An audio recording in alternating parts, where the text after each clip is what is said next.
Welcome to the second session of our class.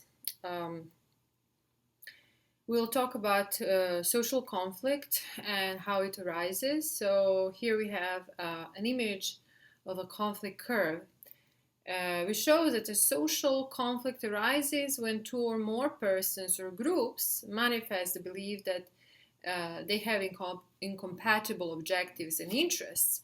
So this slide, as I mentioned, represents the conflict curve, which is one of the most frequent representations of conflict with its stages.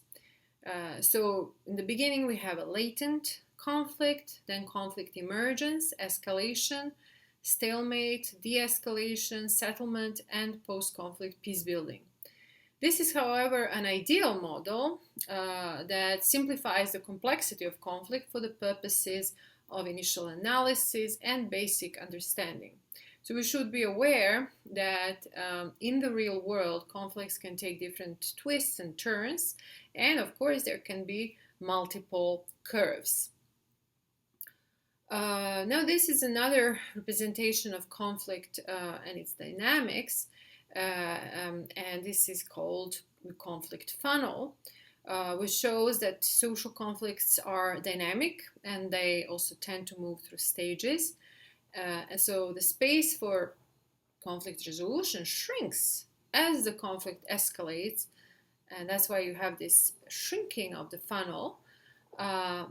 So it shrinks as the conflict escalates and moves towards destruction and violence. So the space for resolution, for talk, for dialogue shrinks and it's not possible, and people turn to violence. Okay, so it's important to mention these categorization of conflict and what they actually mean. So conflict can be characterized as constructive and destructive. What does that mean? Constructive conflicts are conflicts that are resolved through nonviolent means, such as dialogue, mediation, diplomacy, negotiation. While destructive conflicts are conflicts that involve violence, destruction, killing, and so on. Second categorization is direct and indirect conflicts. So direct conflicts are those that include physical violence and destruction, and indirect conflicts are those that are conflicts that are based on some kind of structural or cultural violence, such as oppression, inequity, racism, nationalism, and so on. And we have the third categorization, which is also important to remember, of conflicts, which are latent and manifest conflicts. And latent means more invisible, so like invisible conflict, and that would correspond to those cultural and structural conflicts, which do not have this necessarily visible outcomes and consequences, but they do impact human lives. And you have, on the other hand, manifest conflicts, which are open conflicts, which are visible, because you can see the violence directly done against some people or some group or property. Social conflicts are universal and also can be beneficial. So they're universal, which means that they exist everywhere. They exist in every society. They exist in every community, and even in families, and even within individual herself or himself. You have some internal conflict. And they can be beneficial. What does that mean? So conflicts are often perceived as negative events, but they can also be positive when they bring about positive social change and challenge some inequities or injustices and status quo.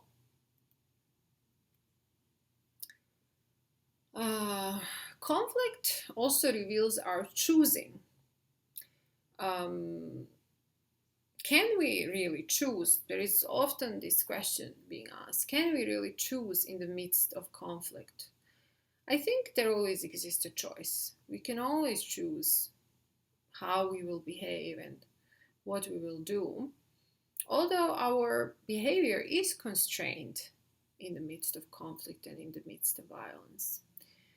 Um, so, some strategies that we'll discuss later for dealing with conflicts, which actually show our choosing, are accommodation, collaboration, competition, and avoidance. So these are the party strategies on how to approach, how to deal with conflicts. So, if there is no change in some social context, hostility may accumulate incrementally until precipitating events occur, and there is then a transformation from just latent hostility to violence. So there have to be certain conditions that lead up to conflict. So conflict do not just emerge; they emerge abruptly, but there are certain conditions that precede them, and that are building up over time. So accumulating hostilities until a precipitating event triggers direct violence. That is what usually happens in conflict. So if we, for example, take the First World War, and the precipitating event, as you all know, is the assassination of Archduke Ferdinand, which triggered basically great powers to start conflict. So this should be distinguished from causes of conflict. So this was a precipitating event that triggered First World War, but the causes for the First World War can be found in animosities among great powers, and that's something that preceded this conflict. Animosities such as, for example, among Germany, Great Britain, and France, who were basically really fighting about the distribution of colonies at that time. Okay, so now let's talk about conflict in more of an abstract terms in order to understand how it emerges.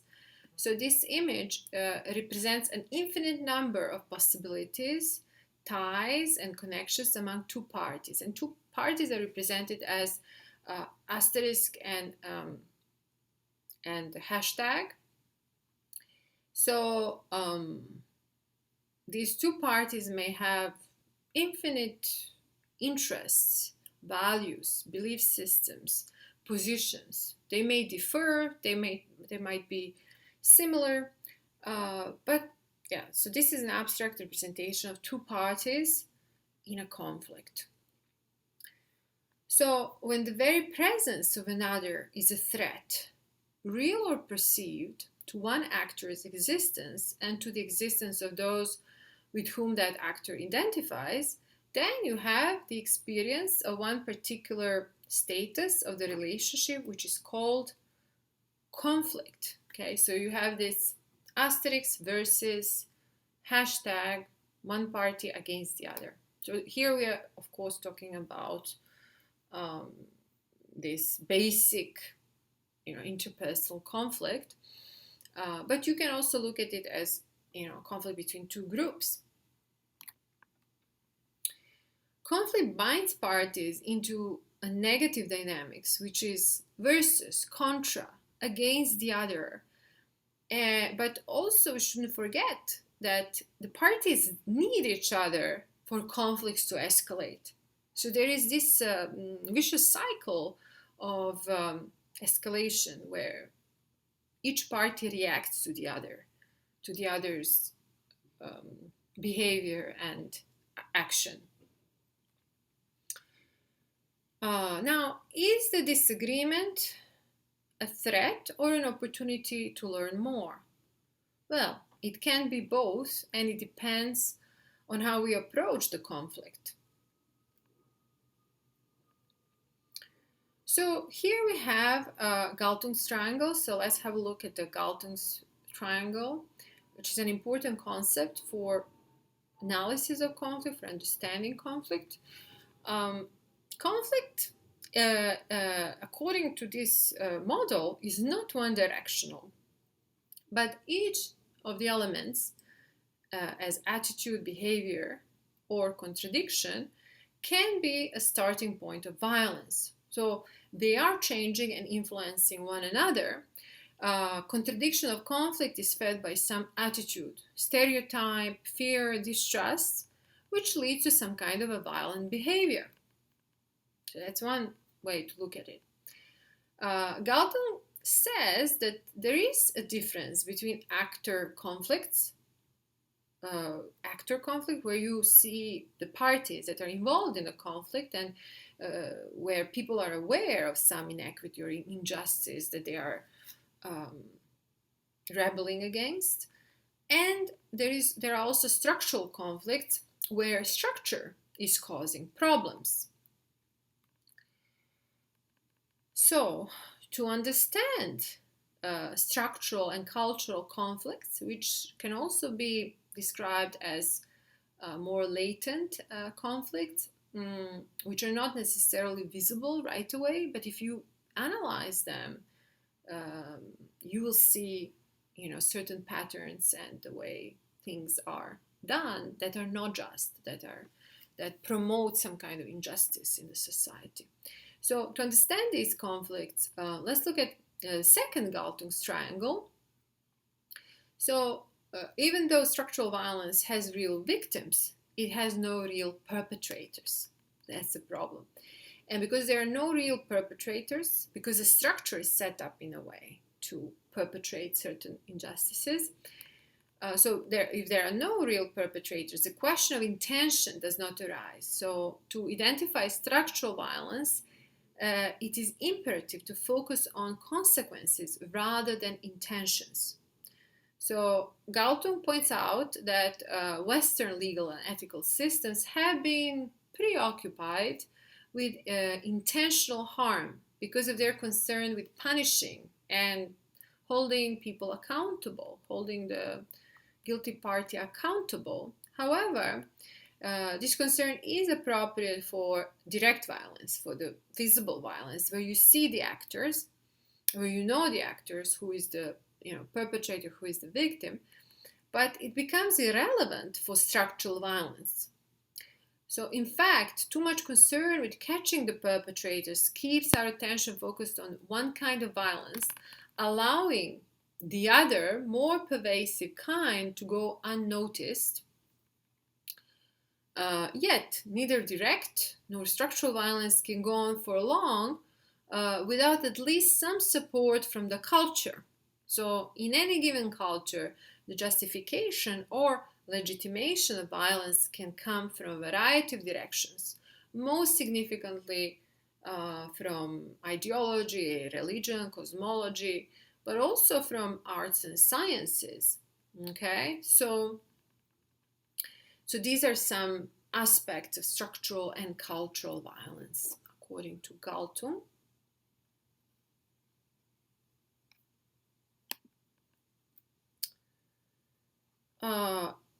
So again, direct and structural violence. What's the difference? Direct violence is physical, instrumental, visible violence, such as bombing, riots, mass murder, atrocity, and so on.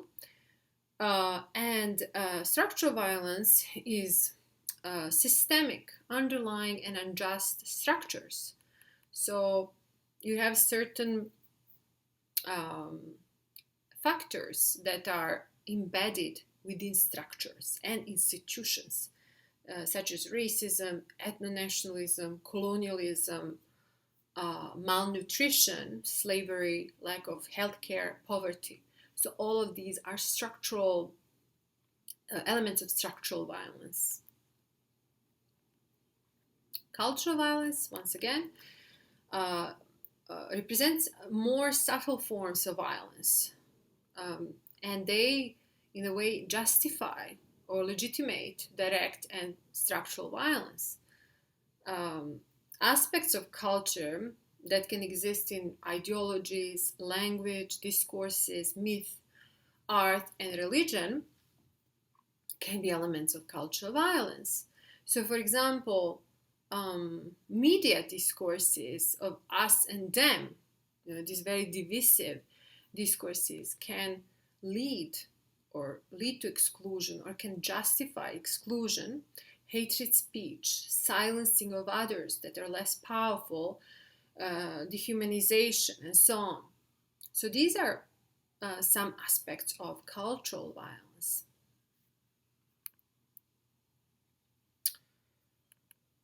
So these three types of violence, according to Galtung, we can visualize using a metaphor from geology. So let's say earthquake could represent direct violence because you see the shaking of the earth, and it causes consequences, very visible consequences. Then movement of tectonic plates, which is some kind of a process, it can be seen as structural violence. And fault lines, which represent the cracks, right, can represent a permanent condition, which is invisible sometimes, such as, let's say, some beliefs and that underpin our value belief system, that can underpin movement of tectonic plates and eventually earthquake. Okay, so now let's talk a little bit about the theories of conflict resolution. First, it's important to mention realism. According to realism, conflict is about power, competition.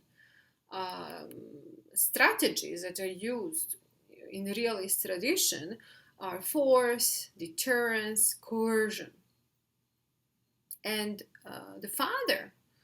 one of the fathers of realism, of realpolitik, is Morgenthau, with his very influential book called Politics Among Nations, The Struggle for Power and Peace, which is actually a political science book. It's still being used.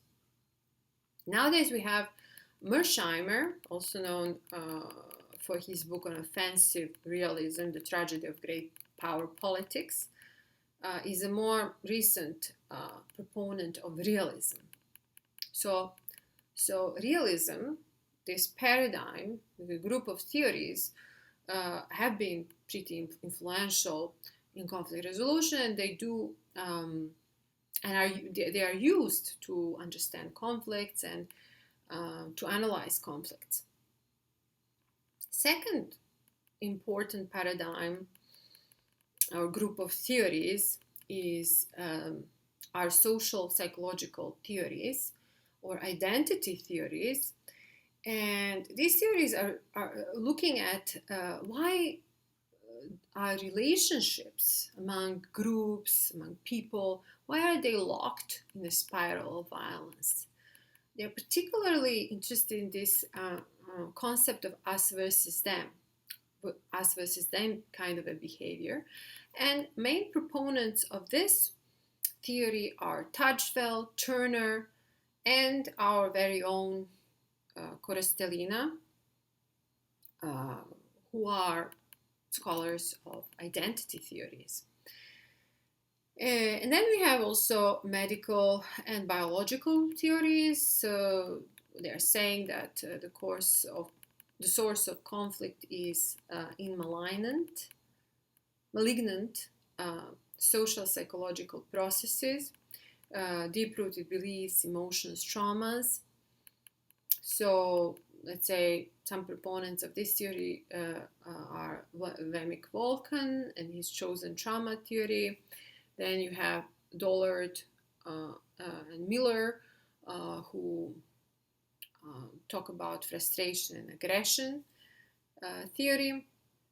And Freud from psychoanalysis, who basically claims that the source of all conflict are in irrational drives of humans that are often unconscious. Okay, so more recently we have theories that are called that go under the postmodernist paradigm.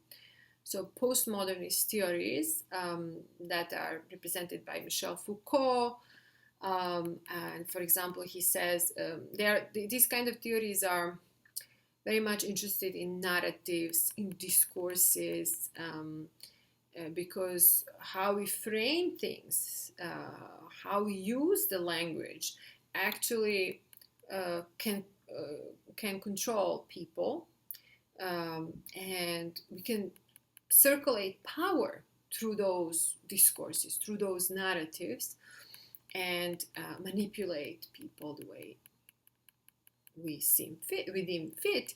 And this is especially true for the elites, right, who are using this kind of manipulative strategies.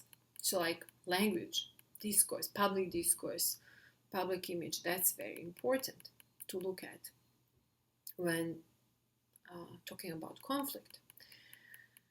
And we have, in the end, this last big paradigm or group of theories, which is system theories, systemic theories. And these kinds of theories are looking at the patterns and dynamics that are pulling systems towards conflict or towards resolution. These theories are more integrative and they take complexity of conflict into account. So one of the interesting theories from the systemic realm is the dynamical systems theory.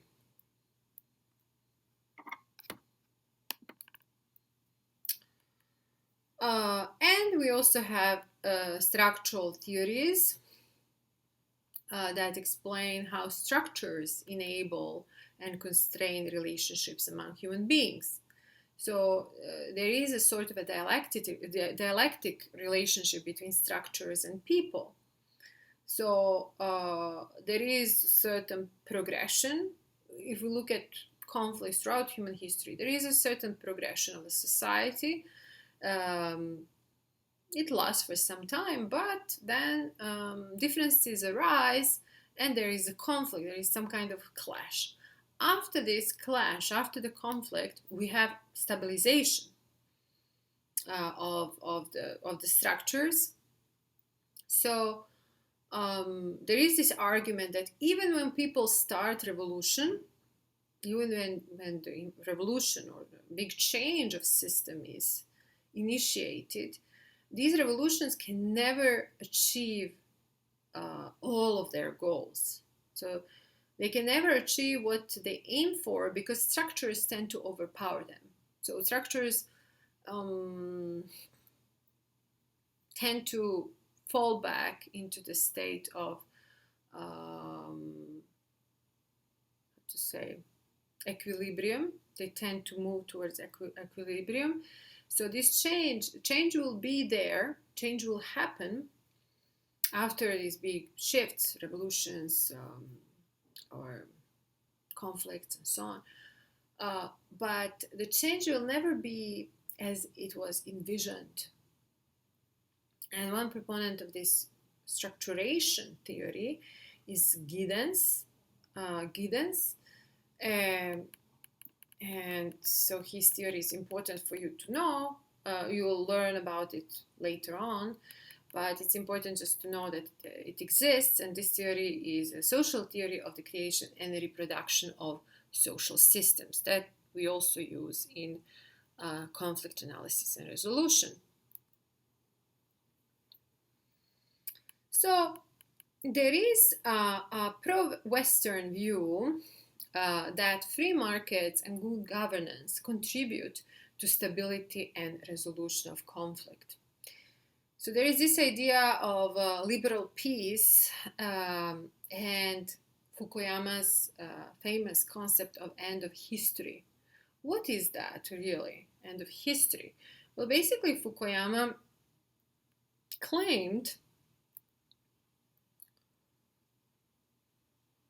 that the society, the international society, has reached a level, an unprecedented level of stability uh, and peace through these free market democracies, such as those that are in the Western world, and that in such societies there is a less probability of conflict. So there, basically, these free open market, liberal, progressive societies are less prone to conflict than other types of governance and other types of regimes around the world. Well, he retracted that view, Fukuyama, because it's not really correct. So, what does it mean? Free markets and neoliberal globalization is hegemonic. It exports certain values that are out of context in various societies, which brings about conflict and disconnect. So, there can be an increased inequality.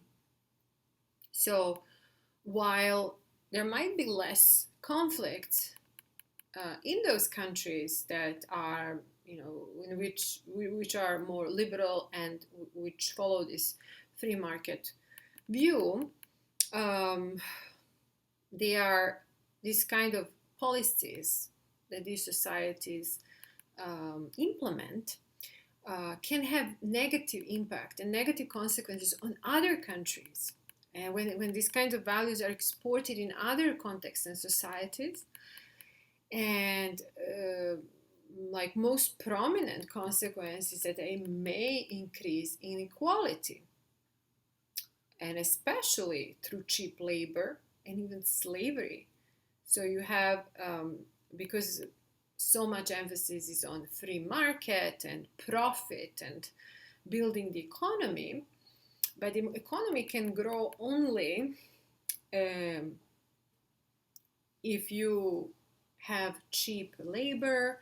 And if you cannot get cheap labor in these Western societies, what these corporations are doing is they're exporting, they're offshoring their companies and using the workers in other countries in which living standard is much lower, and they can pay the workers there less than they would have paid in the Western societies, and that's how they make profit.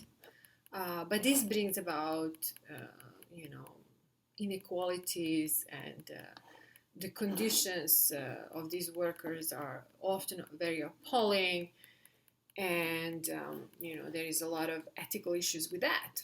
So it's not all good, right? This kind of a system. And it's important also to mention that in 1989 there was this big event which marked the end of an era, which is the fall of the Berlin Wall and disintegration of communist states and post-colonial world. So this global market integration, this globalization led to stripping national governments of the power to determine policies. So there was no control over economy that led political actors to use identity-based politics. So you have, for example, in former Yugoslavia, you have the dissolution of a political and economic system. You have economic crisis, and with that came nationalist leaders who basically started to plant this idea of independent states in people's heads, and that independent states would be the answer and the way to go. And it basically led to the dissolution of Yugoslavia and the war, because not everyone was happy with the changing status in those new newly created states.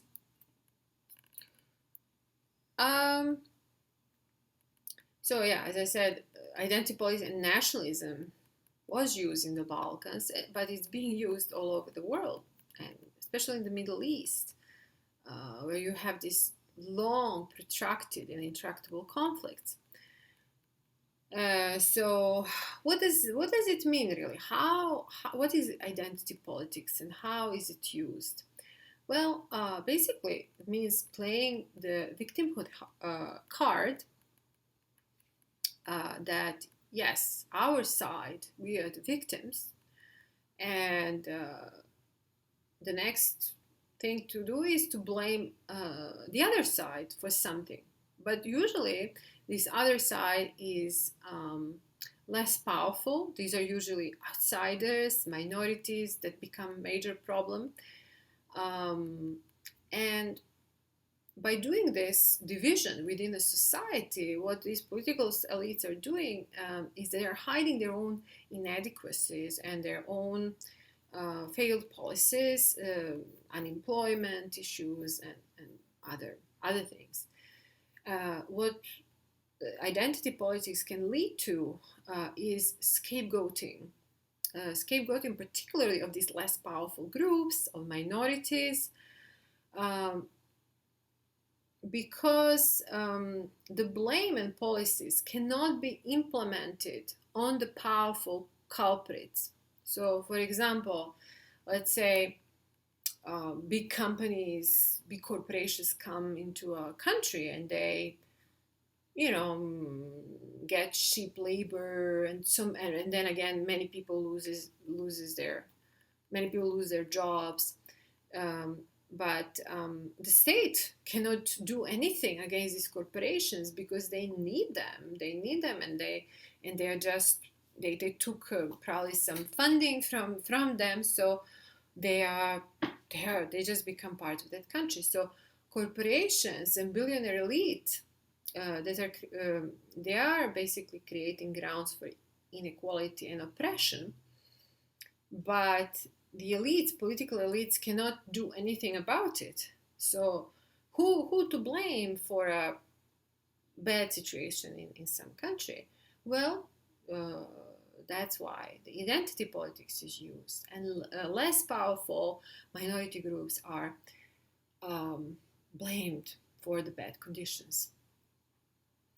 So, xenophobia, exclusion, killings, riots, they were not just part of the Middle East or the Balkans, but they are also very much part of the of life in France and Norway, the UK, the US. So we have similar processes that are happening now all around the world.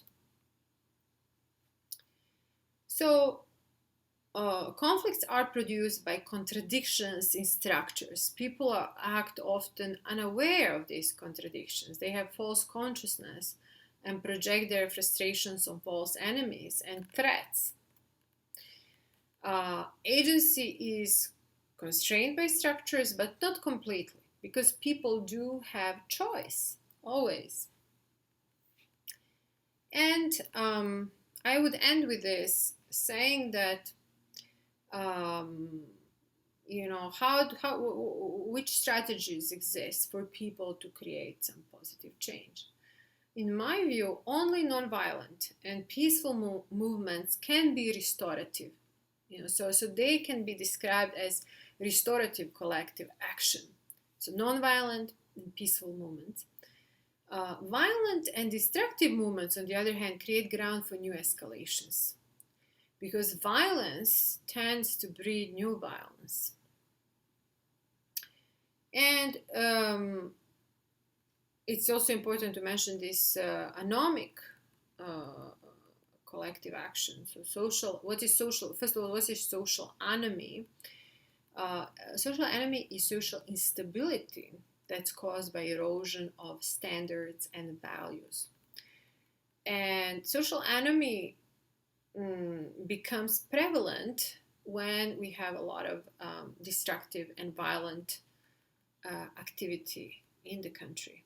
So that's something to pay attention to. Okay, so here I gave you a little overview of conflicts, social conflicts, and various theories that we use in conflict resolution to analyze and understand conflicts. I hope you enjoyed the lecture, and thanks for listening.